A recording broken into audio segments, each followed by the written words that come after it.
happy to see everyone here. I need approval of the minutes from our September meeting. So moved. Second. Any discussion on those minutes that anybody wants to make? If not, I would ask for approval by saying aye. Aye. And anybody not? Okay. Next, I need approval of the agenda with one modification. We're going to put our teacher reps first. They have parent-teacher conferences that they're going to get back to. So before our student reports, we're going to put in the teachers otherwise as is. Dr. Brown? Okay, so I need approval of the agenda. Second. All in favor say aye. Aye. Thank you. Any public comments that anybody received? No.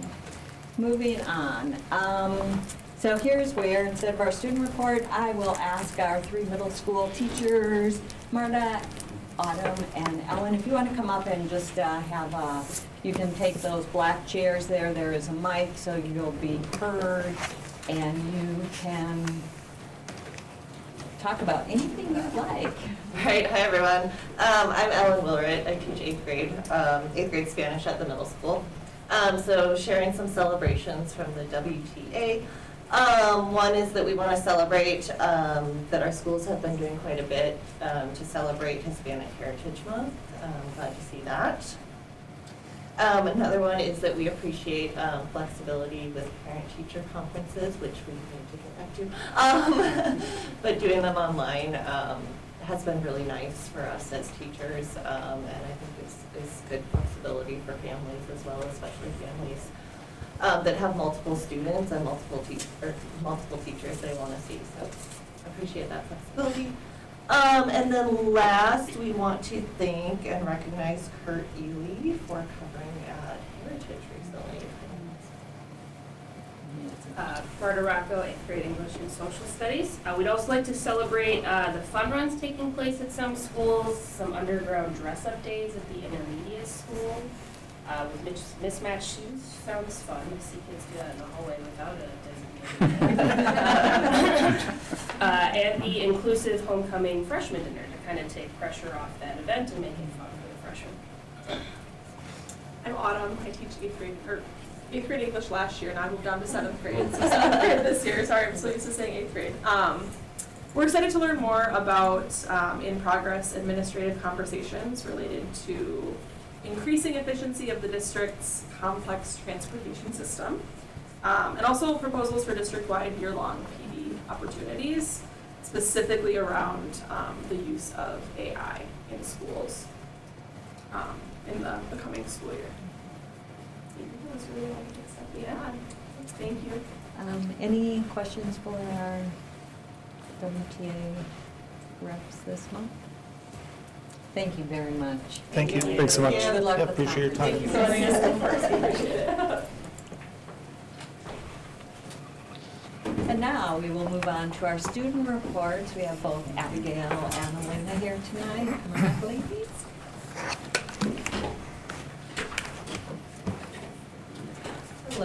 Hello. Hello. We're going to start out with sports, which there's a lot going on right now, so we're just going to kind of touch on the key ones. Cross country has conference on the 18th, so that's this upcoming Saturday. Some other sports that are just going on right now are girls swim, football, cheer, boys soccer, dance team. And then as well, girls golf had their playoffs for state. The team themselves didn't qualify, but one individual is going to state, which is super cool. And then for tennis, they also have 3 different groups or individuals going to state as well. And then boys volleyball is still going on right now, and I believe there's a game for that tonight. Moving on to clubs, Halloween in the Halls is on October 29th, and Student Council is running a blood drive. So if any of you want to sign up as well, there is information on Instagram and Facebook. We just really need more people. And then FFA, every October gets a chance to go to National Convention, which is in Indiana. So we take a couple of kids that sign up, are like our most committed members, and we get to drive down there and stay with a bunch of other FFA members from all over the country, and it's a really cool opportunity. We have one member from Waunakee who graduated last year, but he's still eligible. He's competing at National Convention in a speaking contest and he's getting recognized for his SAE, which is his supervised agricultural experience as well. So that's a cool opportunity that Waunakee hasn't had in a while. And then DECA and FBLA raised over $800 for MDA and NAMI at the Miracle Minute during the pep rally and the football game. And NHS is having many volunteer opportunities open to participants.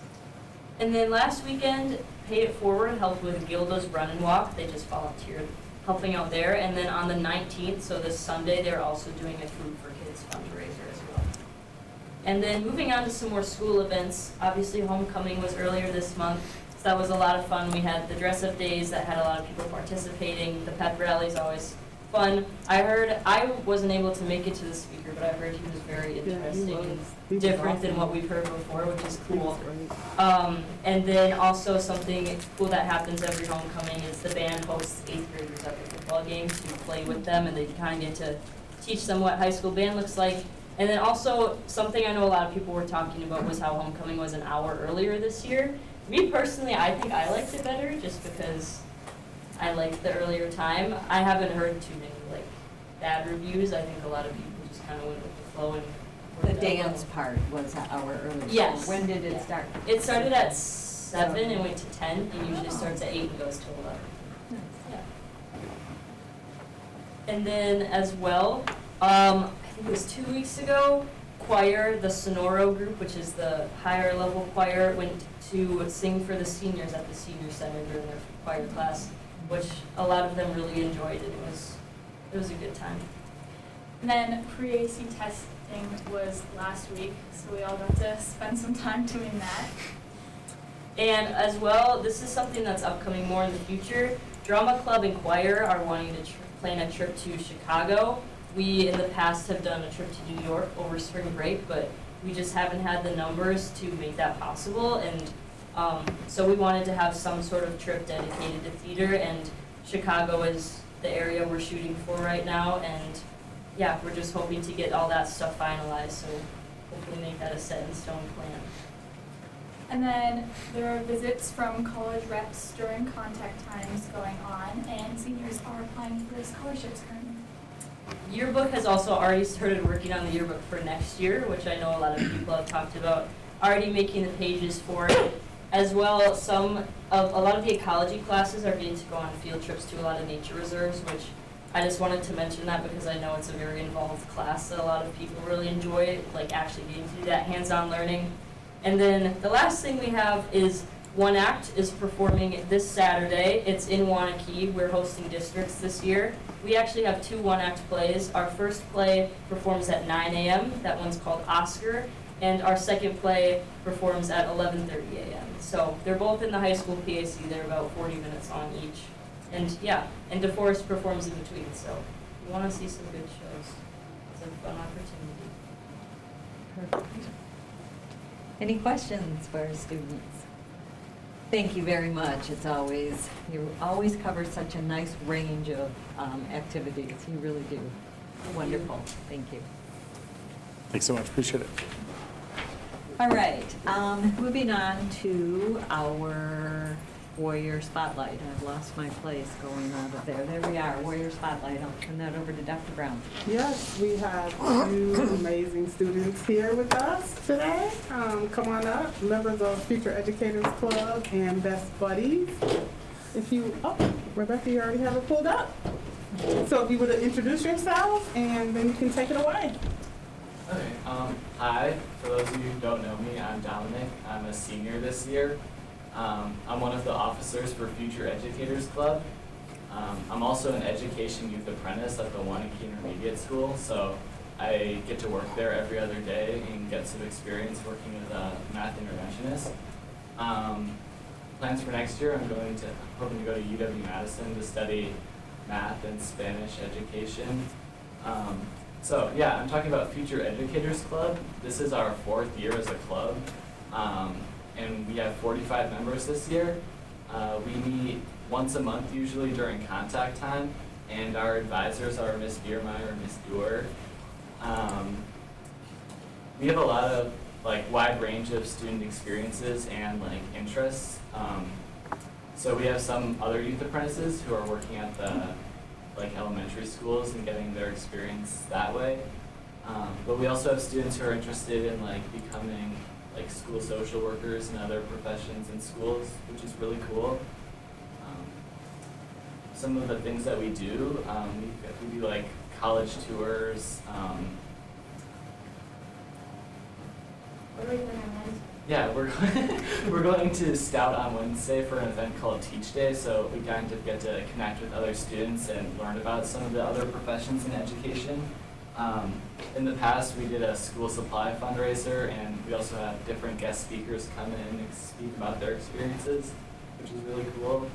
I guess one thing that I wanted to say is like, overall, we're definitely having a pretty big impact on our school.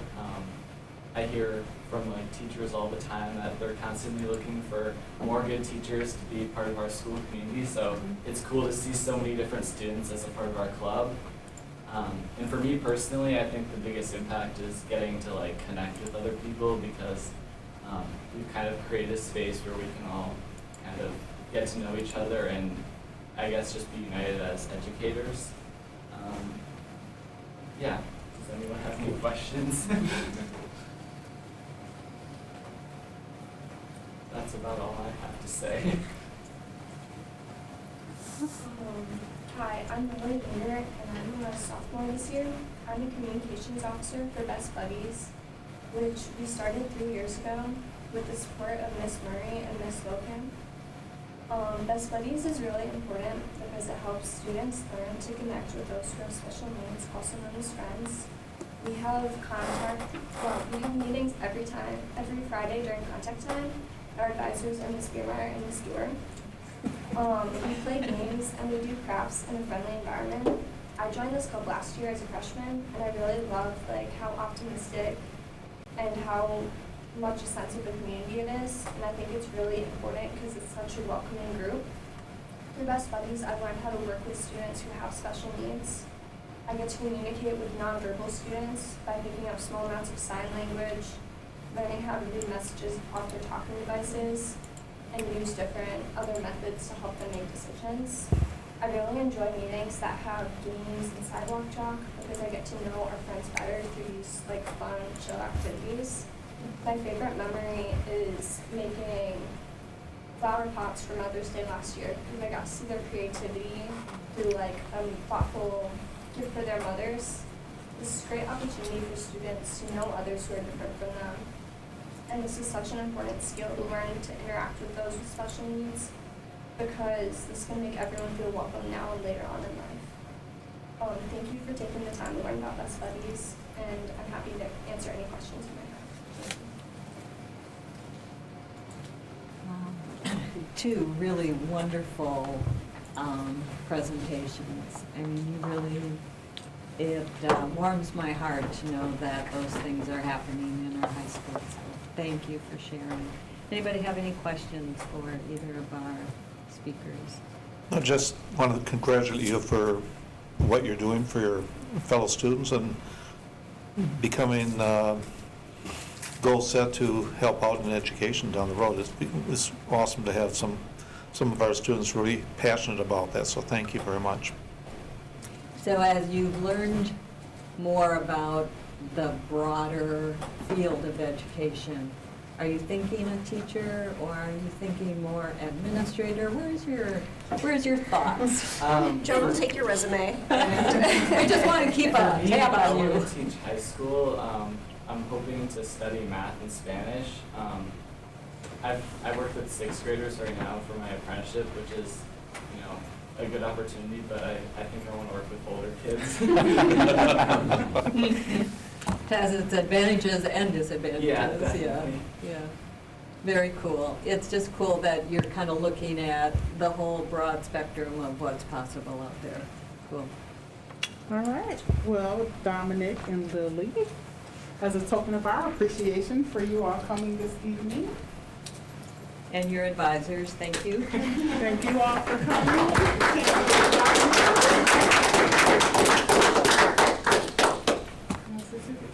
We now have over 70 members in Best Buddies. Wow. 3 years ago when we started, we were under 20. Wow. So now we have 70. In 2 years. Yep. Wow. And if you're interested, Adaptive Sports League has their final home soccer game on Thursday night at home at 5:30 against Middleton. They're super fun games. Super fun games. Cool, very cool. Sarah, could you just talk about how you've seen the climate change within the high school? Sure. So I really loved to see how the best buddies, our buddies have really helped our friends, our regular ed kids, are what we call our buddies, and then our special ed peers are our friends. And throughout it, especially just last week, I saw kids saying hi to all of my students where they normally wouldn't, and it just is really promoting more inclusion and more sense of togetherness, and that's a lot because of Liliana and because of all of the other buddies that are coming and making those conscious efforts to include our kids. Come at lunchtime and they sit at the tables with our students. Our students used to just be grouped at 3 tables, now some of them have moved off to other areas, and their peers are always saying hi to them, helping them to classes. We have a couple friends that get stuck and they don't want to quite get to classes, and some of their buddies have come in to help and to help motivate them to, come on buddy, let's go. And it's just really changed the culture a lot to be much more welcoming and inclusive. Excellent. Thank you. Excellent. Thank you very, very much for sharing with us this evening. Thank you. And you're welcome to stay for our whole meeting.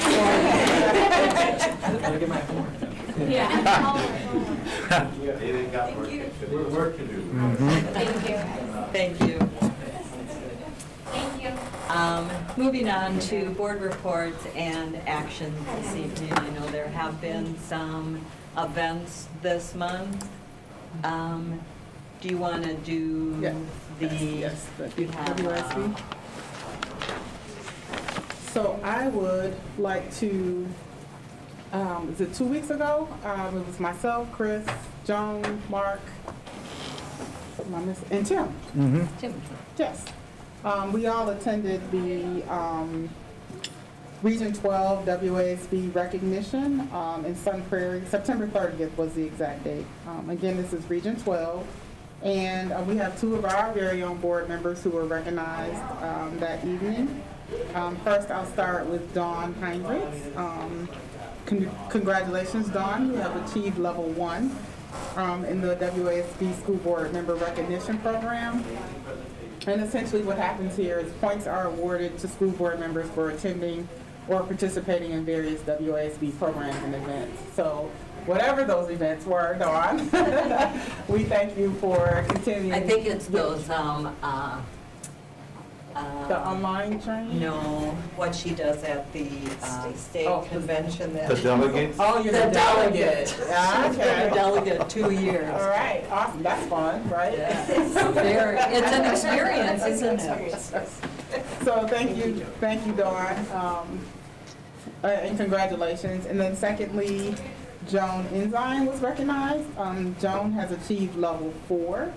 And again, recognizing board members for points awarded to school board members for participating in various WASB programs and events. And Joan had the opportunity to attend on September 30th. So congratulations to Joan and Dawn. Thank you, and the best is yet to come for the work that we have to do. So, Thank you. Thank you. All right. So that was on the 30th. That evening, I also had the opportunity to do the pre-conference, which was on attendance, led by our very own Randy Gutenberg, which a lot of districts struggling with many of the same things that we have heard. So there were some nice strategies that were presented. So I like that opportunity. So with that, anybody want to share things that they were able to do this month?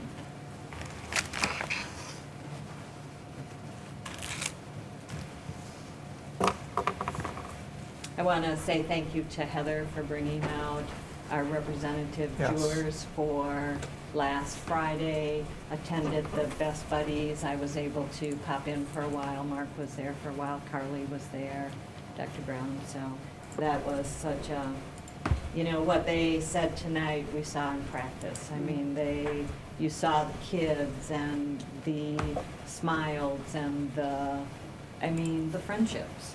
They were just evident and there, and it was moving, yeah. All right, anything else in this category? If not, moving on to the idea of board coaching. So we've looked at Ted, and we have his cost in there for 3 90-minute sessions.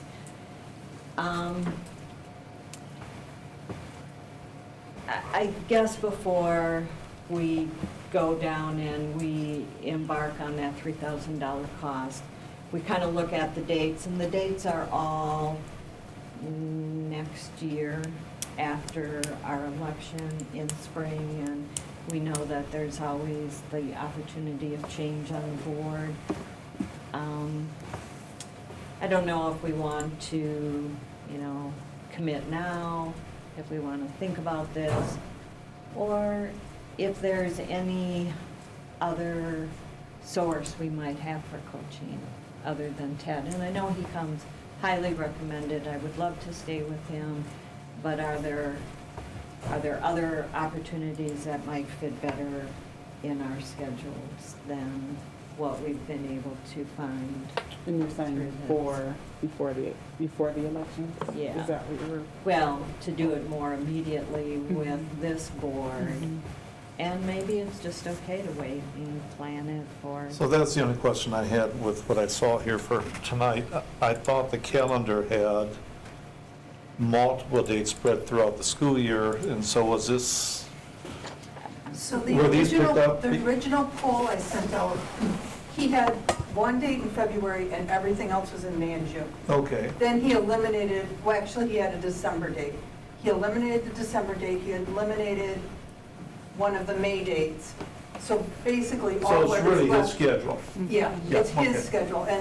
And to keep in mind, if you do want him, His schedule. Gotta move fast. his schedule fills really fast. So maybe we have to take these dates and just know It's going to be a different board. for whatever board is here next year, if that's the desire. And I will say, as a new board member this year, like that would have been a month into our new members' time on the board. Like I wouldn't have felt prepared to be coached. And I understand that like Good comment. it kind of is, it is what it is, but I don't know that that is particularly useful timing if we do have new members on the board.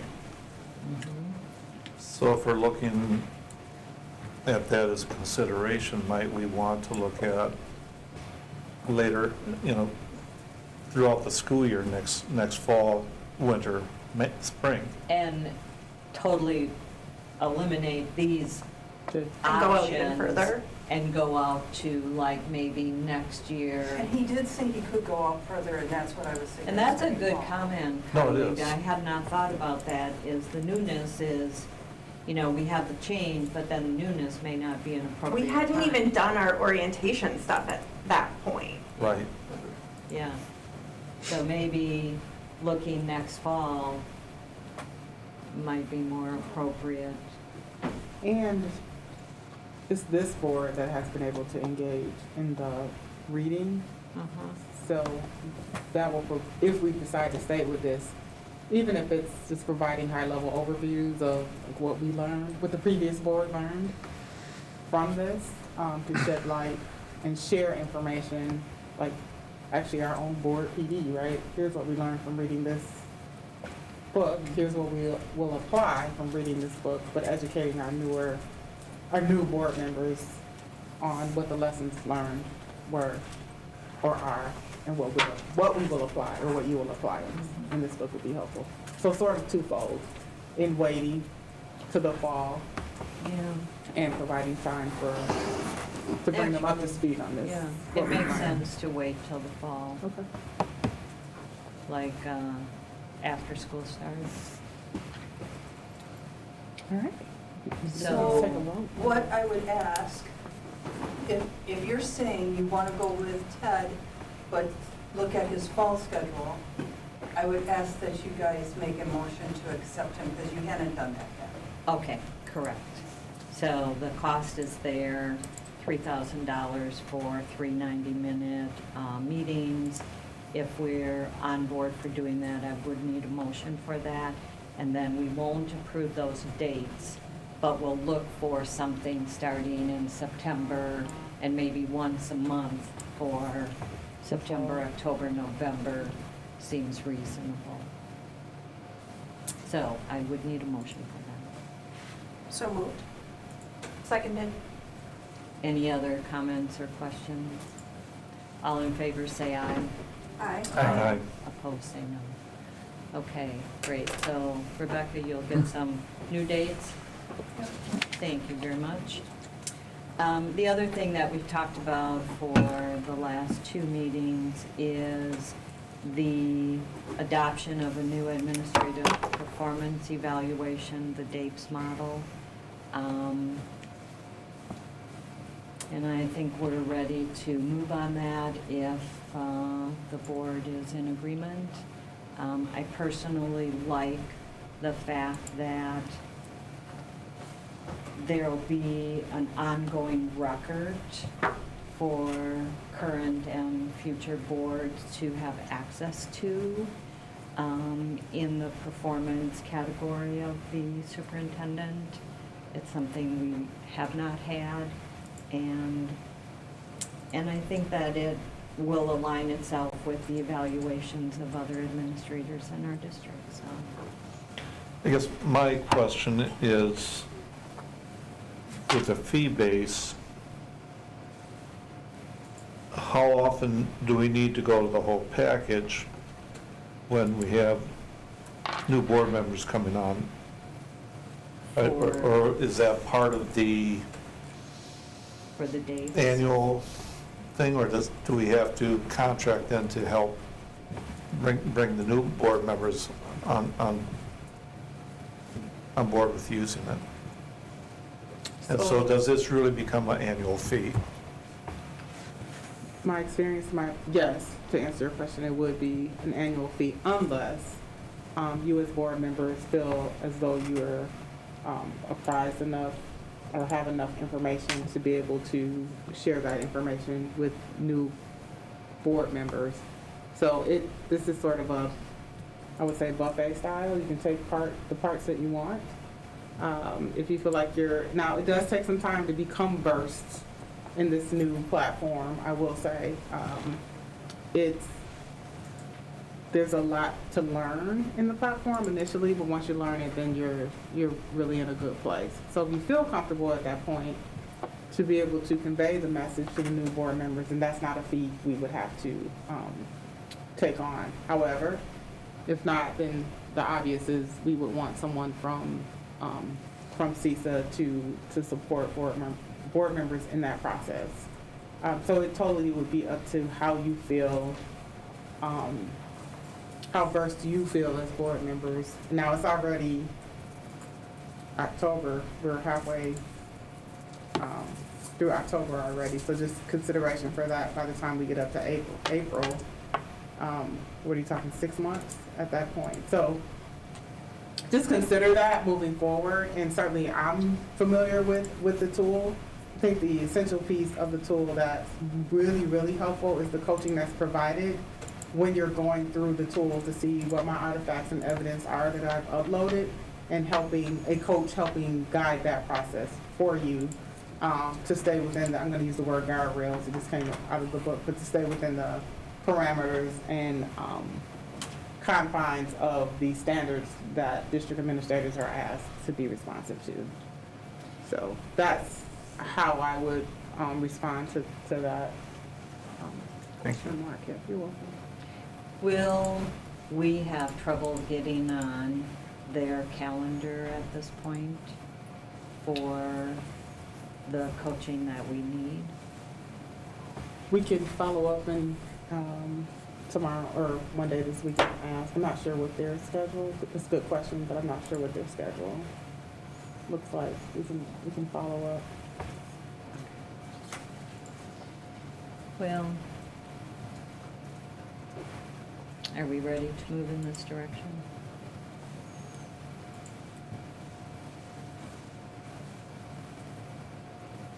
Anybody want to make a motion to move in this direction? If you- I would just say if you want to give it some, well, we've given it some thought already. We It's- have, it's- but I mean, you make a good point. We are already mid-October, and we should be engaging in that first evaluations, by December, because the renewal date for administrators is January. I mean, it's like, maybe it's another thing, we use our current tool and we do this, we start it in a more timely fashion and do it next year. But, I mean, that's just going through my brain. We have a lot of trouble getting on people's calendars, and now we're a month and a half away from trying to get this underway. I'd be okay waiting.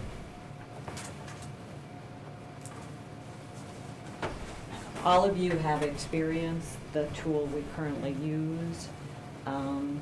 I know it's really subjective, but at least we have that experience, and we could take some time in advance of filling it out. If you have questions, we could give you the tool early. One thing we could do is take some time in closed session for people to be able to ask questions if you are unsure of, who really is doing this in our district and what has happened in this category in our district. I mean, we can reframe how we use that tool and hopefully make it more meaningful and, have some direction from Dr. Brown. I mean, really, It's meaningful. Now, I think it's meaningful. I think maybe more objective is maybe the direction to, Yeah.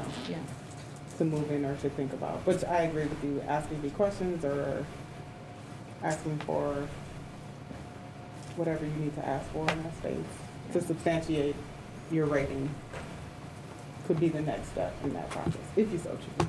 Am I remembering correctly that the rest of the administration is already using a similar tool? Yes, They're we're just piloting, just but starting, so okay. we're all new, or cabinet, central office staff, we're all new in it as well. So we'll be going through our ebbs and flows, getting used to it, and understanding the tool as well. And is it CISA 6 that does that as well? Yes. So do we have any experience on like scheduling and coaching that we can draw on from that, or not yet? No, because that's between me, well, so far it's been between me and the Okay, administrators. But so there hasn't Brian- been any sort of like direct interfacing with CISA CISA. 6 for coaching? Brian. So the COPES model, it's COPES, central office, somewhat different in that I'm not sure that they provide the Okay. same level of training. Like everything they've given us for training is a recorded training that, it's kind of, I guess I would say like out of the box, right? And so in our fees are more inclusive. I suspect it's because boards can come from so many different perspectives that, they offer this additional training as opposed to kind of school personnel tend to have a little bit That more makes of a sense. focused experience with evaluation models. So it is different. Similar structure, but, so there would be some ability to relate what we're doing to what Dr. Brown could be doing in this. But somewhat different, obviously, based on the role changes. Thank you, Brian. So Ted is comfortable waiting. Anybody else? I guess I have a question. So we started talking about this 4 months ago, right? About going down this road. Our subsequent discussions were that we were interested in doing it because we wanted a tool that was objective, that can help Dr. Brown provide some accountability, right? So my question is, has those needs changed? Or is it So- just the concern about timing? Timing, and I think last time it was, people wanted to see the cost of it all and a little bit more of the rollout plan. No, I don't think any of it has changed, Chris, in my mind. Okay, because the counter to that is, if we agree to embark upon this, even if we were to wait, right, if we're concerned about the timeline, I think part of it is making a decision, right, if this is a tool, right? The timeline is one piece to it, right, but the need for an objective tool that bidirectionally helps accountability, I don't think changes. I agree with that. When we started looking at this, even before Dr. Brown came on board, I felt our tool for evaluating a superintendent didn't have a lot of direction, and it was so, it could be so interpreted differently by every single board member, and there was no cohesive discussion about what the items in that tool were and applied. We had the same kind of discussion when Randy was sitting there, and he would take one closed session and kind of help us out a little, because it was difficult, because it was comments about budget. Well, we know Steve primarily does the budget, but ultimately our superintendent oversees all those little hats. Sure. It was trying to, and Dr. Brown is the one that mentioned this because that is what she used to run to. So I thought, well, that would be a good fit, and then our other administrators were also, My only point was, I don't think the need changed, No, right? it From didn't where we change. wanted to what you're looking for, I think your points are 100% correct and valid, right? It's just whether we want to commit to this, now right? or. And even if we committed to it, and if we feel that the runway's too short, then maybe we commit to it, but then we look to institute it. And that's next a good year, right? idea. If it is a tool that we feel would be valuable, and I see a lot of things in it that I think could help grow an administrator, and I think that's part of our responsibility in evaluation is to, evaluation should grow that and do that in general, grow people. So, I like that idea of maybe it's too short for what we need to do because of the commitment of time, but I do like the tool. So you could make that motion. Yeah, I would make a motion for us to adopt this tool, but to wait until our next evaluation cycle to implement and institute it. Second. All right, any other discussion on that? All in favor, say aye. Aye. Opposed, say no. Thank you for So with that that in mind, would clarification. it be ideal then to get that training from May through August That's a good point. For this tool. for this Yes. tool? Mm-hmm. Yeah, Rebecca, maybe you can look in on that. And, that would be excellent to have it pre the start. Because of the that way we're school not year. double training, and Yeah. obviously we should be running with it by the end of the summer if we're going to use it next year. And that gives the administrator time to, it's a Right. big job on her part too, to upload the artifacts that help support all of the parts. You're good with all that? Okay, perfect. Thank you for that discussion. Moving on to committee reports, starting with curriculum committee. I know that there weren't any action items. Any comments on the curriculum committee that anybody wants to make?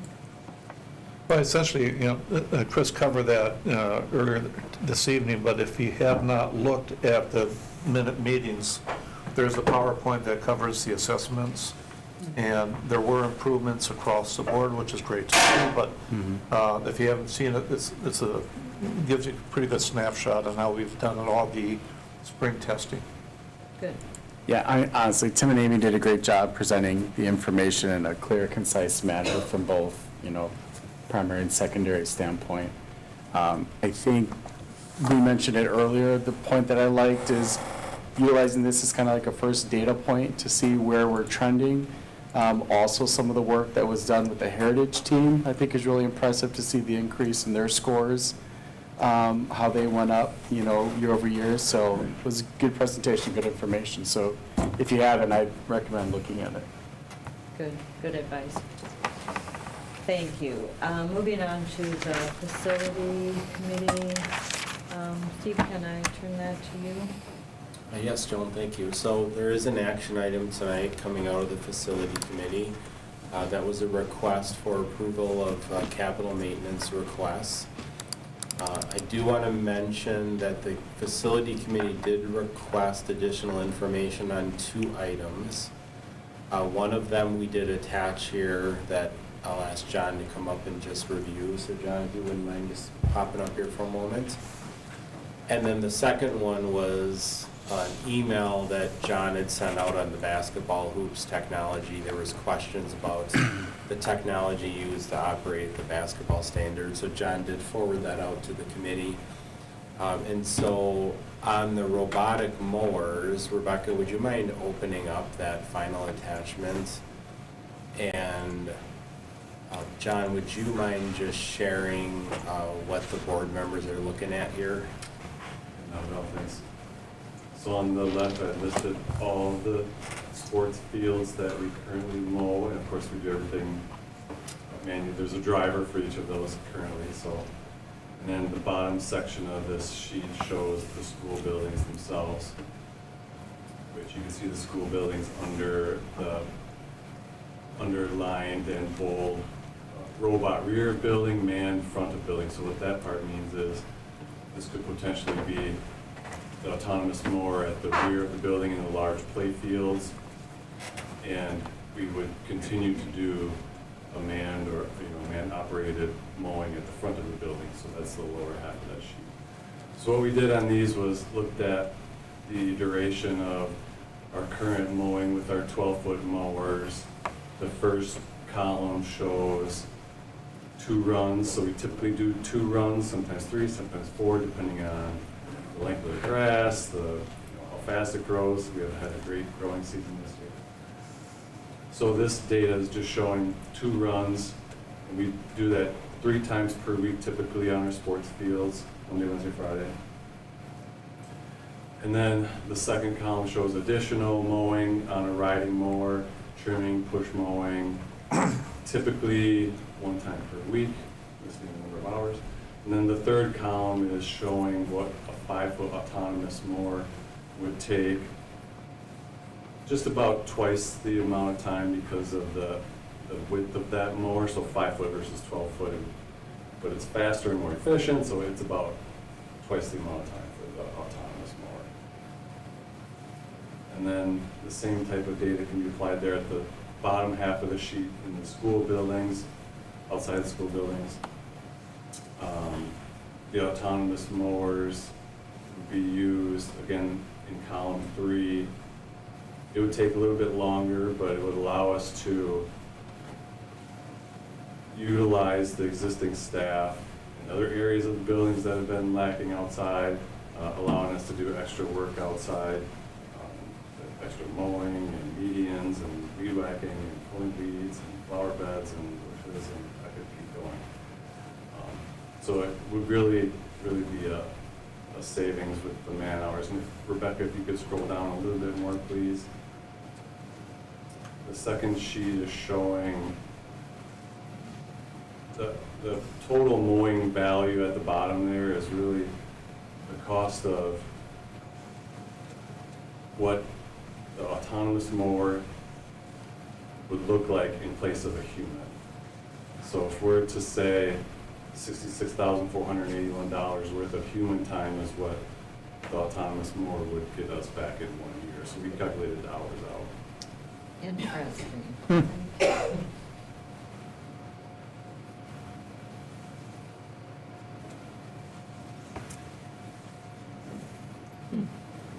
let's see, any questions on that? So just to make sure I heard you right, your ROI would be 1 year? Based on the hours that are saved? So this is an approximation, Yeah. and it's not gonna replace a human. Right. So it's not a one-for-one, but if we were to look at, kind of. So, Soft, yes, yeah, Yes. gotcha, okay. you're asking for 28,000 versus 22,000? It says 22 allocated, 28 requested. Previously, this is an additional 28. Okay, so, Yeah, so 50,000. and that savings, though, isn't really gonna be a savings, because you're gonna be reallocating that amount to ongoing work in different areas. That's correct. And so what I saw on the first page is it was about 50-some hours of mowing with the robotic mower. And Right. so we approved one. Where will you use that one? I mean, you won't assign all 56 hours to that one machine. Column 3 will be where we would assign the machine. We'll absolutely really? do the sports You fields will- and the school buildings. You will do all of it with the robotic one? The 56.2 hours Yeah, is the goal. okay. That'll be an interesting report back in a year. I agree. Nice. So Rebecca, if you wouldn't mind bouncing back to the request, please. So if you could pull open the first attachment, please. So in the first attachment, you do see the requests that were brought in front of the facility committee this month. We were just referencing the autonomous mower. The 22,000 did reference that earlier. John had requested approval of the committee, but did not move forward with the purchase because did not believe the technology was sufficient at that time. So held on it until we brought it back recently, which was the last committee meeting. You do see the other items that were brought forward. The largest expenditure is really the bottom one, where the committee had asked for some additional information on the technology related to operating the basketball hoops, but the equipment that's being replaced was original to the field house when it was built, which was with the 2004 referendum, so it's approaching 20 years worth of use, very heavy use. The committee did request that we tighten up the process as far as who raises and lowers the standards compared to what has been happening in the past. So we did talk about that at the committee level. But the recommendation was to move forward with the approval with the 2 additional pieces of information that were requested.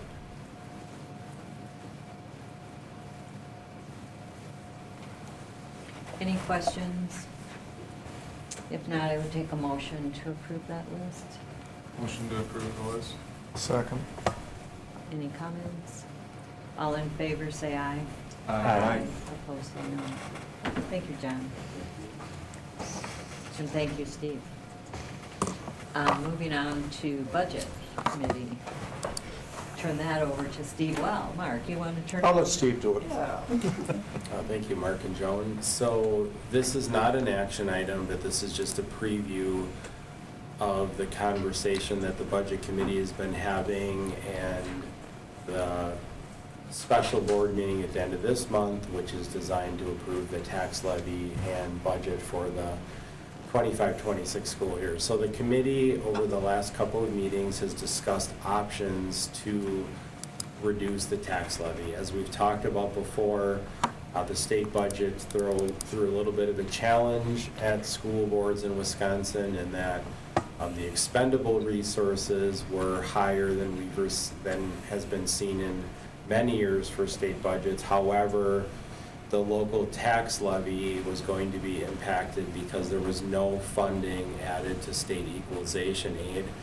In our district's case, we had a bit of a what's called a double whammy in that the $325 per student was not funded through equalization aid, and we also received an estimate in July from the DPI that about $1.1 million in funds that we did receive the year before were being redistributed in the aid formula to other districts based on each district's varying economic factors in the state aid formula. So those two things together pushed our tax levy from a little over 6% pre-state budget to a little over 10% after the state budget. At the board workshop in August, the board expressed an interest in evaluating options to bring the tax levy back down to the 6% level. The budget committee did look at an option of refinancing existing debt to bring the levy down by $2 million. Mark did ask for an evaluation of other options as well, which would have included potentially the use of the $1 million check that the district received from reimbursement from the Inflation Reduction Act, as well as savings in the November 22 referendum.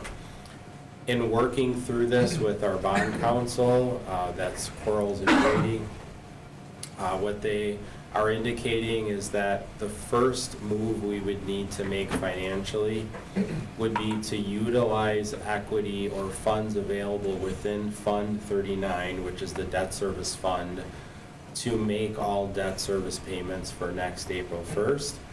And then the board would have plenty of time in 2026 to decide whether or not you do want to refinance, whether you do want to use the $1 million from the IRS, or whether you want to use middle school project savings. So basically, the process would allow the board to have quite a bit more time to talk this through than what we were originally envisioning. So that's good news in that the board can evaluate a number of factors. In fact, even could wait till next July 1st to see what does the next state aid estimate look like for the 26-27 school year. So there's plenty of time for the board to evaluate this, which is good news. But we'll probably come back to this in the spring of 2026 and start reviewing it. But the bottom line is we do have options to consider. Administration will be bringing forward a budget proposal and tax levy at the end of this month that does revert the tax levy back to the amount considered in the second draft of the budget, which was down to the 6% range. And then, as you've heard from Dr. Brown, we're going to be sharing information with the community in November. A couple of times, you've already seen the date and the information that's gone out. So we're going to begin making sure that we do a better job this year of explaining the financial picture for the school district to the community. So we'll be looking forward to that opportunity next month. So no action at this time. Thank you, Steve. Any questions? More to come. So moving on to administrative reports, starting with our third Friday count. We have gotten that information, but Steve, you probably want to say a few things. Yeah, just an important item to note. We did review this with the budget committee. This is the official count that the DPI requires in the month of September. There's a second one in January. This count does officially put our district in what's called the declining enrollment exemption in the revenue limit. So I'm going to make sure at the special meeting we have at the end of the month, I show everybody what that means and what that looks like on the revenue limit formula. But basically it means that our student count average for the last 3 years actually has gone down from the student count from the previous set of 3 years. The challenge that we've had is the large number of graduating seniors and the small number of incoming kindergarten students. And for the first time in a long time, we basically didn't have the student enrollment filling in the gaps between grades 1 and 11 like we have historically had. So our estimates for enrollment were based on what we've seen in the last 3 to 4 years, which has been the gaps being filled in with the other grades, and that just didn't happen over the summer. So we did talk a little bit at the budget committee level about some of the economic issues that families are facing that certainly could be causing that. But the bottom line is we had a decline in enrollment. We're now officially declining enrollment. And it's a challenge that we're going to have to work through as we continue to evaluate our enrollment moving forward.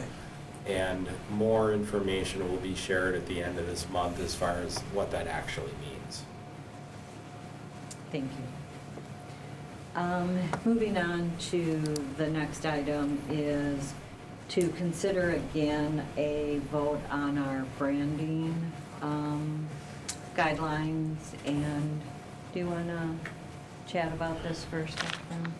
Yes. So just bear with me for a moment. I just want to see the dates where we had a series of discussions of what occurred on those dates. For your consideration to think about implementing district-wide branding guidelines as was set forth by the board in 2021 prior to my arrival is a step toward uniting our K-12 schools under one cohesive, professional, and student-centered identity that reflects the pride, excellence, and values of our entire learning community. A unified brand strengthens how students, families, staff, and community members connect with our district. It fosters a sense of belonging, which we have been working on, shared purpose, and again, collective pride. For students, this consistency helps build a stronger sense of identity and connection across all schools and programs, reinforcing that they are part of one district, committed to their success from kindergarten through graduation. A clear and consistent brand also ensures every staff member representing our district conveys the same message of excellence, professionalism, and community pride. This initiative has been carefully reviewed and refined through multiple stages. It was approved by the co-curricular committee on March 31st, 3-0. However, did not pass at the April 14th regular board meeting. It failed 2-5. And was brought back for reconsideration at the request of a board member in either April or May of 2025. Most recently, at the August Board of Education workshop, 2 options were presented. The options are noted in your folders that are in front of you.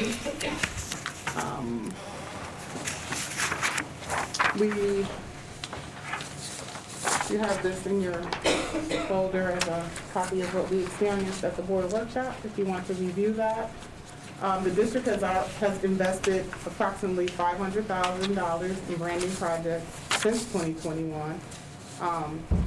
It would be both fiscally responsible and strategically important to move forward with full implementation. Deciding upon and approving the branding guidelines as they have been set forth now ensures that our students, staff, and community move forward together. One district, one brand, one purpose. If you would take this, these are the options that were presented. The first option was, again, at the August workshop, we'll fully implement and use Board of Education approved branding guidelines district-wide with all our programs and activities, including staff representing the district on company time, appropriately noted in the revised handbooks based on the 3-0 co-curricular committee vote in April 2025, and the thought is to begin this January 1st. Option 2, at the workshop, the district will fully implement and use board-approved branding guidelines district-wide with all our programs and activities, including staff representing the district on company time, appropriately noted in the revised handbooks, based on the 3-0 co-curricular committee vote in April 2025, with the exception of personal attire beginning January 1, 2026. So tonight, the ask is for the board to decide on which one of these options you would like to put forth and move it to Joan to take a vote for the board. and we'll go from there. So, I know that we have been down this road, and I don't want to rehash everything that has been said or talked about. We do have a couple of people on the board who were not here in April. I personally just want to say I approve and endorse all of the branding initiative, everything that has been done around this, and I think it has provided a consistent and a unified front and approach to what our school looks like. And I think we needed that because every single department and sports team were kind of spinning out of control and doing their own thing. So I so totally appreciate what we've done. There's two things I just can't agree with, and that is asking our administration to become closed police. They have better and more needed things to do in their day to, instead of policing what clothes staff members are wearing. And two, if it's purchased by the school or a booster club, I agree, it has to be new, adopted, branded attire. But if it's sitting in their closet and they've spent money on it, their own personal money, I just don't feel right telling them they can't wear it. So that's my say. I think everybody should have an opportunity to weigh in on this before we take a motion. I agree with that as well. And I think if you go back to the co-curricular approval in March 3.0, I don't think the personal attire was part of that approval because I don't think that vote would have gone that way. So it was introduced back in, but between that I agree. committee and then right to the regular board. So just want to make that distinction. I just want to clarify that we're using the term personal attire here, still being worn while on the clock, paid representatives of the district. We're not, neither of these options is covering what people are wearing on their own time in whatever activities. If they're attending games on their own time, they're not a paid coach, paid representative of the district in that moment. That neither of these options apply to that. I don't want to rehash everything, but I fully support option one because my lived experience has been as a professional adult working at places that have dress codes. And while I have attended those workplaces, I'm expected to dress a certain way. And that includes branding because most of the companies I've worked for are CPG companies, and I've lived through branding changes at those organizations, and they had very similar policies. Oscar Mayer, we changed the brand. If you're going to go in front of customers, if you're going to be a representative of our district, or of our, as an employer, you need to wear the new branding. So I feel that number one is more consistent with other professional organizations outside the realm of education, but still in terms of branding and what representatives are presenting to the students. So. And I think like what they're presenting to students is kind of the key thing for me. Like for me, it's not about what any adults want. Kids asked that the old logos go away. And we are here for the students. And so if students don't want to see the old logos, then that is the decision. I would say not all students ask for them to go away. If I'm a coach of a team of a particular year where this was the one state, and I have that, and now we're going to go back again, I feel a little bit of pride in wearing that, and I'm going to be in trouble because I'm violating policy to come to the school to show. I mean, what are we afraid of? Are we scared of something that we represented ourselves, and now I can't show that history? We're going to run away from our history because of that? You can say that there's some that don't want that. There are more that want that. So. It's a complex issue because this came from a community committee that was put together. It included former athletes, and they were unanimous in putting this branding concept forward. And one of the key issues was not being offensive to anyone by the imagery we projected. That being said, Saturday I was sitting in a bowling alley after a football program celebration, and a mom came up, said, "Look what I'm wearing." This is a 1998 conference state championship shirt that she got as a middle schooler. I didn't have any offensive imagery on it, but the designs weren't in line with her branding. So technically, even though that shirt would not be offensive to anybody, she could not wear that to class when she taught, when the team's going for the conference championship or the team's going to state. I don't see why that kind of a shirt should be excluded, because the spirit of the branding was to be unoffensive. I would argue that we could go with recommendation 2 with an amendment and put an add-on that as long as the personal attire does not include Native American imagery. Because there are a lot of those shirts that didn't have that. And so if we want to be with the spirit of the branding, that would do it. And would still keep our administrators from being close cops and creating adversarial relationships over something pretty insignificant.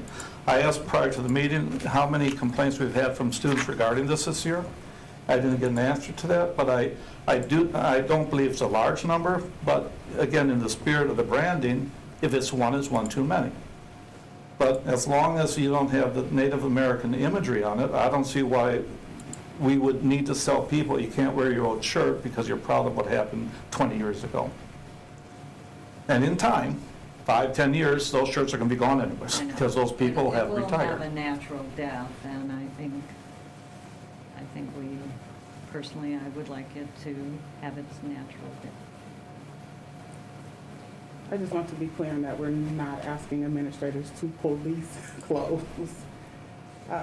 That sounds as if they're going from classroom to classroom to see what individuals are wearing, and in no way that's just not a reasonable ask. When you see it, you can be responsive to it, though. And also, just to be explicitly clear to Mark's point, no one is policing anyone from wearing this to sporting events, right? No one's going to be stopping people at a football game and baseball. Supervising. Correct, right? But that's the key piece as well, right? That same, I heard a lot of people voicing concerns of, because frankly, those materials are still being produced. I saw a brand new item just the other day myself, right? But a lot of concerns I've heard as well was people saying, well, is there going to be people checking these at sports events? And that's not the case. The only concern that I have is, just to put it out there, is I have concerns about a divisive board vote on this, especially taking away from our number one goal and objective, right? I think to our point, we need to have either an amendment or something where we can all align on this and vote cohesively. Because I think if we're splitting it, if it's a close vote, I'd be concerned about what that message is as well, right? I think we're close and we're both, right? I agree 100% to what Dawn said about the great work that was done, making sure that all of the feedback from students and staff members in the process is noted. To Joan's point as well about the branding guide is great, and a lot of investment, to your point, Dr. Brown, was put into it. My only concern is that I know personally, I feel we all have to be in support of it.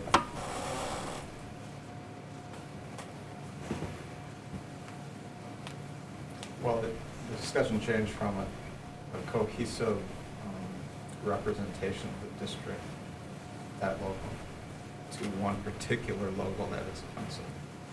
So I could, I mean, to your point, the amendment would still be going against, I mean, I guess I can go with that. It's still representing a part of the history that I can't say you can't wear that. So.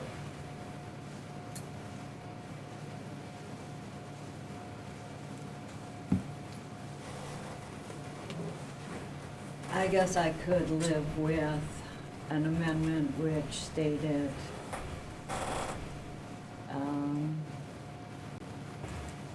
as is, but the personal attire can't have the Native American imagery. Because I do think that is offensive to some people. But all the other different W's, why would we go down that road? I almost feel like we should have brought someone in from marketing to talk about how important brand value is and why. Dawn, in your experience, did you have to buy the clothing? Yes. You personally had to buy? Yes. The changeover? There's a company store where you buy it through it. Yeah, it's online. Now, did you have to wear logo clothing? No, you did not have to wear branded clothing. But if you're going to wear branded clothing, it had to be the latest. Same for my husband who works for a Fortune 500 company, went from one brand to another. They buy their own, but we don't have to wear it. All right, well, anybody else want to make a comment, or is there anybody who would like to put forth a motion? And I agree with you, Chris, it would be nice to be more unified, but, you know, because sometimes we're not.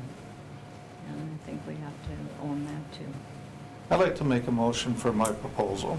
Statement 2 with the amended language that as long as the personal attire does not include Native American imagery. I could second that.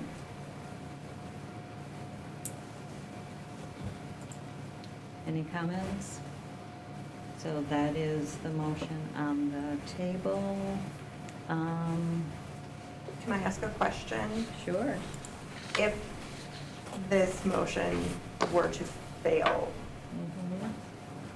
is there procedurally the opportunity to introduce a different motion related to this? Sure. Yes. I'm just going to use the back of this. I'm going to do a voice vote. Okay, so we are voting on Mark's motion. In addition to, if on the flip side it's approved and there is no policing of it, what's the consequence? I'm saying policing in the manner, policing. Administrative isn't policing, sure. They're not responsible for having to do that, but what are the consequences, I guess? So we would follow our same progressive disciplinary measures we would with any other infraction that a staff member engages in, as defined by policy in our handbooks. This is a very unsatisfying answer, but it depends, right? I mean, each disciplinary situation is unique and the circumstances are unique. I mean, progressive discipline means that you start at the lowest appropriate level and seek to resolve it there before it advances to more significant consequences. So that's an answer, but it doesn't give clarity, but that's the closest I can come based on the circumstances. All right, so there is a motion and a second, so I'm going to take a voice vote. Heather? No. Ted? No. Carly? No. Mark? Yes. Chris? No. Dawn? No. Myself, yes. So that failed. Is there any other motion that anybody would like to bring? I would like to motion to move forward option 1.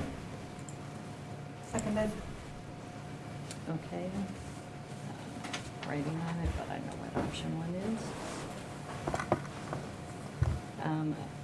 So there is a first and a second. Any comments before we take the vote on that? Okay, Heather.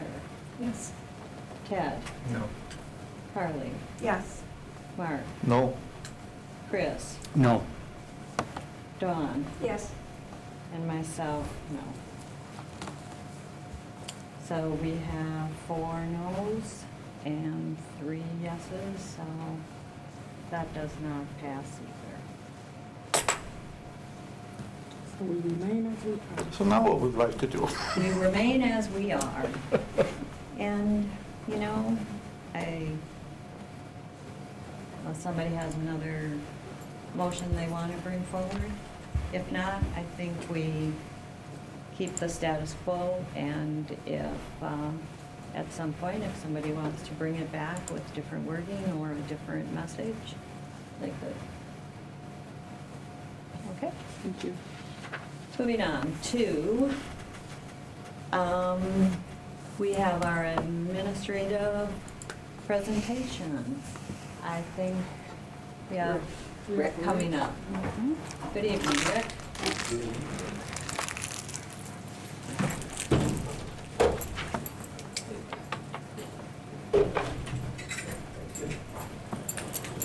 Thanks for inviting me up this evening. Just gonna do a little information technology report, just talk a little bit about what we've got going on, about the team, and some things that we have on the horizon. Just do a brief introduction, let you know a little bit about myself and my technology background, as well as background with the school district. Cover our IT team, technology roles, safety and security technology that we use in the district, and then finish up with some technology roles. A little bit about me. I graduated from UW La Crosse, had a double major in marketing and management information systems. And it took me about 10 minutes to realize I didn't want to do sales, so I went the IT route. No offense to anybody that is in sales, but that just wasn't for me. Prior to that, I actually went to UW Washington County in West Bend, that was affectionately known as Cow Pie High, which unfortunately no longer exists. It became part of UW Waunakee for a little while, but I think in the last year or two they actually closed the campus completely down. I began my career in IT in 1995 working for a private company, Wisconsin Reinsurance Corporation, which unfortunately they went out of business 2 or 3 years ago. Not sure what that says about me now. It's been the 2 places that no longer exist. I joined the district in 2014, started out as network administrator, managing the server infrastructure as well as all of our Google administration. I moved into the role of network engineer a few years later, managing the infrastructure, doing network management planning. And then in 2021, most recently, I took over my new role of director of technology, working, leading the team and the technology in the district. A little bit about our team. So there are 10 of us. We have 3 building techs, Bob Teets, Skylar Bauer, and Cassie Stager. They cover the school buildings. So they're kind of the first level of support for staff and students. They're kind of at tier 1 with support, as well as getting technology set up for staff and students in the buildings, and they share buildings. And then we have our district technicians, Levi Nelson, Hoon Durrell, who just joined us this summer. Happy to have him with us, and they're actually both here doing our streaming tonight. Hoon's doing some training. Brian Berger is our 3rd district tech. So the district techs are kind of our level 2 or tier 2 support. The building techs, when they run into issues that they need additional assistance with, they'll escalate it up, and they'll also work with them on other projects. They also, the district techs, kind of are assigned to a couple schools to help support on days the building techs aren't there, but they are district-wide techs, and they also help support the district office as well. Taylor Hoig is our network administrator, handles our camera system, clock bell and PAs, access entry, server management, a number of other network areas. And Chavez Thomas is our network engineer, handles all our network infrastructure, security, a lot of our cybersecurity efforts that we have in configuring and planning those out. Sherry Shy is my admin assistant, our IT budgetary assistant. She works with me a lot on our IT budget, organizing that. One benefit, Sherry actually was a building tech for a number of years, so she does have that school and IT background and technology, so she's able to help us support us as well at the network center, which is located at the high school. When other people are distributed and we need a little extra assistance, Sherry can step in, so very valuable. And then I'm Director of Technology, overseeing the technology for the district. A little bit about the roles and how we support the district. We provide technology support for over 650 staff members and 4,350 students, so roughly 5,000 staff members we support with a team of 10. We've got a pretty good structure in place to help do that. You don't see a lot of private companies that size with staff our size. Oftentimes they'll have specialists, like one person that does network switching, one person that does Wi-Fi, one person that does phones, and do a number of different things. And the other way that we kind of supplement that is we do have some partners we work with that will help us if we have a certain expertise that we're looking for that we either don't have or just something we don't have the depth of. We'll engage them on certain projects. We do support a one-to-one student environment. All of our kindergarten through second grade do one-to-one iPads, which are stored in carts in the classroom. The 3-4s are Chromebooks, one-to-one as well. They also have them in carts in the classroom. And then starting in 5th grade with the intermediate students, they have Chromebooks one-to-one that they take home. So 5 through 12 are Chromebooks one-to-one that they take home. We have over 40 servers that we manage, 300 plus cameras, 300 plus clock speakers, 150 switches, 10 routers, and over 300 wireless access points. So we have a lot of hardware that we support to help support the infrastructure for the district. We provide student filtering and endpoint protection, which we are required to by SIPA, as well as endpoint protection for the entire district, including staff, of course. We support over 100 systems and many data integrations. We utilize, for example, our student information system, Infinite Campus, will integrate with other systems so that we're not having to duplicate data or manually enter things. So we maintain and administer those as well.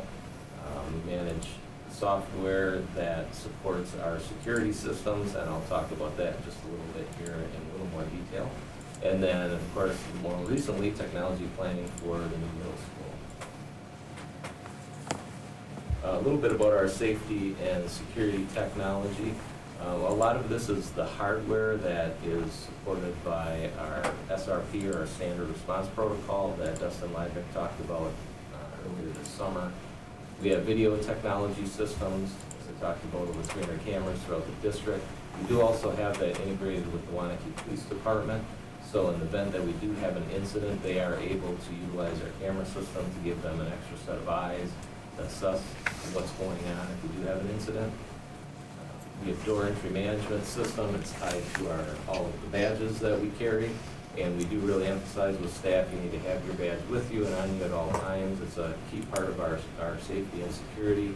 It identifies yourself, first of all, to other staff as well as students. And then it also limits access to the buildings, allows us to keep the buildings secure during the day when the students are here. Our high school students do have access badges as well that give them access to a limited number of doors at certain times. But they're the only students that have that access. Network clock, bell, and PA system is also part of our alerting system that we have at the schools now.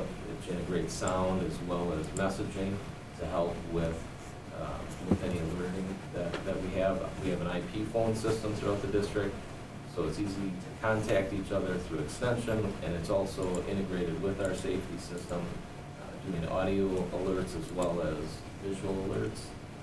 And it's all tied together with a lockdown alerting system that really brings all of these things together so that instantaneously we can send out all of these audible as well as messaging alerts, send out communication internally as well as externally, all at the same time to have a quick response in the event that it's needed for a lockdown or any type of serious event. We do have another student safety system that's separate, and that monitors our students' browsing, anything that they type on their computer and their browsing, and it analyzes for things like self-harm, bullying, violence, goes to their building administrator as well as to other support staff. So it helps us identify if there are students out there that are in need of additional support so that we can help them, or if there's potentially some type of conflict, whether it be between students. It helps us to address those things earlier and work with those students. We have a print management system that is also has a security side to it. It also has brought efficiencies to printing. I can, over in my office at the high school, send a print job, come over here for a meeting, scan my badge, and grab my printout over here so I don't have to haul things around. So it gives a lot of flexibility for printing throughout the district. And the big thing is securing those prints. So if you have personal information that you're needing, IEP or some type of report, you know that when you send it, no one can access that job other than yourself, either with your badge or by logging in. Content filtering is another thing that we're required to have. We have for students, just filtering of all web browsing, types of sites that can be visited and viewed. And then network security systems. It's also, we have a multi-tiered approach to securing the network from external exposures. But one other thing that I failed to put on here, I should also just discuss, is we have an entry management system as well for any visitors that come in. So the first time they come in, they're required to scan their ID, and then it does do background check against all 50 states, sexual offenders database, FBI watch list, and then we're also able to set up any custodial disputes that have legal documentation so that it alerts staff of any of those things. Once a visitor comes in and gets checked in, they only have to check in at one school and register, and they're good for the whole district.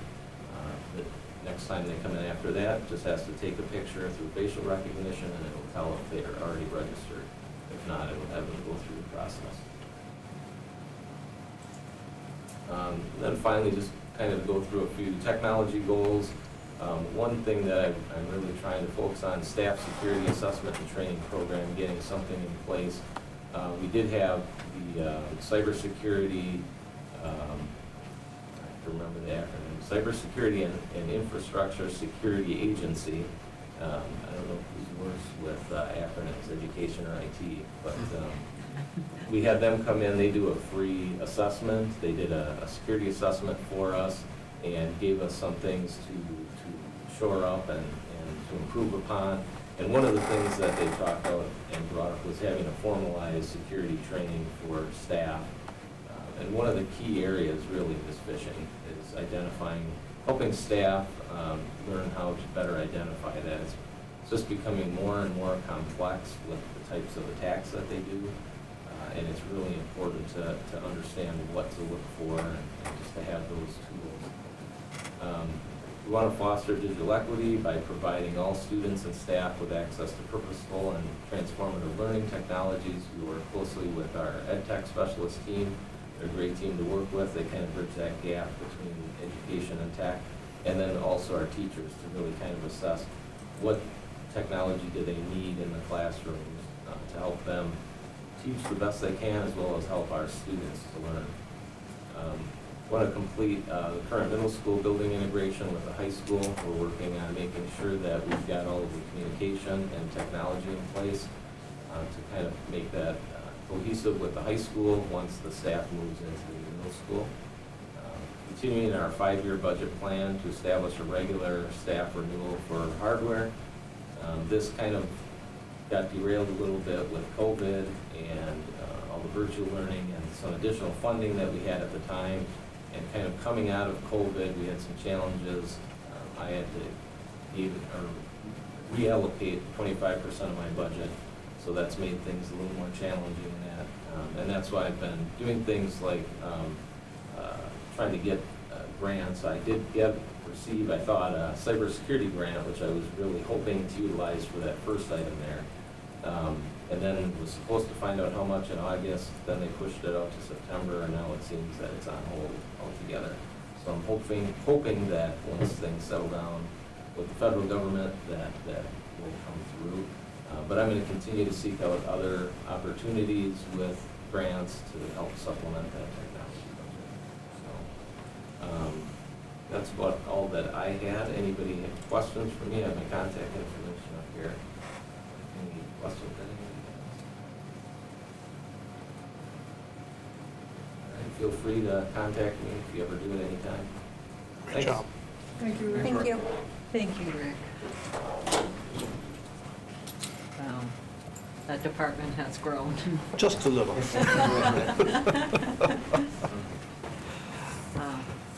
All right, announcements and correspondence. So Rebecca has put in there first all call on the state convention. Registration opens November 3rd, so I think I saw a registration form in our folders. And she's always excited to get us registered and get some hotels set aside for us. So if you know you're able to go, please take care of that and get that to Rebecca. Rebecca, anything you want to add? The registration and hotel reservation process is different this year. So I really need everybody's information to me by the end of October so I can be prepared for November 3rd. Okay. Thank you. The school funding information session that Dr. Brown and Steve will be going is also in our folders, I believe, or I know it's online. Yep, it's back here, flyer here. So the session will take place on November 19th, and we have two sessions, one in the AM and one in the PM. The first one is from 9 to 10 AM, and then the second one is from 6 to 7, right here at Bethel. Right here, this Yes, room. yes, right here in the boardroom. Perfect. Thank you for doing that. Moving on to consent agenda. There's quite a few things in here. I do want to point out our two gifts this month. We have $3,000 that is specifically earmarked for our food service program for the school district by Lake Melvin Yacht Club. So I appreciate that is a sizable donation. And again, we have our monthly Pride Pump donation from our Mefford Oil Company, and that is again $1,000 that we are able to use however we wish. So I appreciate both of those donations. Several field trips on the list. So I would take the whole list, or if anybody wants to ask questions first, you may. If you want to pull something out for special consideration, you may. Motion to approve the consent agenda in its entirety. Second. Okay, we have a first and a second. Anybody want to have anything clarified before we vote? If not, all in favor, please say aye. Aye. Opposed, say no. Thank you. A lot of fun field trips in that list. Mhm. Good opportunities for kids. So board business, do you have any? I do not have any board correspondence, not necessarily board related. I will say just a reminder to our families, parent-teacher conferences are this week. So please take advantage of meeting your students, our students, teachers, and understanding where they are. It's early in the school year still, but we know this time always comes. So to our community members, or to our parents, please take advantage of parent-teacher conference and know that in-person is still an option if you so choose, but also virtual to consider that level of flexibility if so needed by our parents. So that is, want to remind our parents of that. I just have a couple committees that have been scheduled for next month. First of all, a reminder of our tax levy meeting, which is October 30th. It's a Thursday night at 5:30. DEI committee will be meeting November 3rd at 5:30. Budget committee is meeting November 7th at 8 a.m. And then we have our first curriculum presentations, which start at 4. We've already motioned that meeting in. It's November 17th at the Arboretum building. And then we just talked about our school funding sessions for November 19th. And those are the only meetings that I have to announce. Just a quick point of clarity around the October 30th meeting. Rebecca reached out to Joan last week, and we're going to offer additional information to the board regarding high school planning. So typically that meeting is fairly short, if you can recall. We thought it would be appropriate to add that as an agenda item, but the only additional agenda item, to provide some additional information to you around where we are in terms of looking at high school planning and just the scope of where we are. We will not have dollar amounts associated with that. So just making sure you mark your calendar for being here a little longer than typical for the tax levy meeting. Thank you. Okay, and with that, I think we're done for the night, so I would take a motion to adjourn. Make a motion to adjourn. Second. All in favor, say aye. Aye. Thank you. Thank you very much. Thank you.